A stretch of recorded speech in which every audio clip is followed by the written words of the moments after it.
আয়াত ৭৭। قال موسى أتقولون للحق لما جاءكم أسحر هذا ولا يفلح الساحرون। অনুবাদ, মুসা বললেন, সত্য যখন তোমাদের কাছে আসল তখন তা সম্পর্কে তোমরা এরূপ বলছ, এটা কি জাদু? অথচ জাদুঘরেরা সফলকাম হয় না। ১ নং ফুটনোটের বিবরণ। অর্থাৎ তোমরা এসব গুণাগুণ দেখে অবশ্যই বুঝতে পারো যে আসলে এটা কি জাদু নাকি জাদু নয়। তাছাড়া জাদুঘরেরা দুনিয়া ও আখেরাতে কোথাও সফলকাম হয় না। সুতরাং তোমরা দেখো কার পরিণাম কেমন হয় আর কেই বা সফল হয়।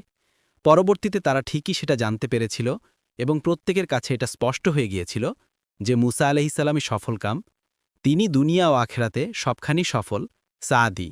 এই সমগ্র বিষয়ে শুধু একটি বাক্যের মধ্যে গুটিয়ে নিয়ে বলা হয়েছে, জাদুঘর কোনো কল্যাণপ্রাপ্ত লোক হয় না।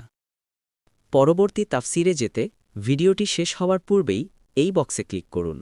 ভয়েস বা উচ্চারণে অনিচ্ছাকৃত ত্রুটি ক্ষমাসুন্দর দৃষ্টিতে দেখবেন ইনশাআল্লাহ।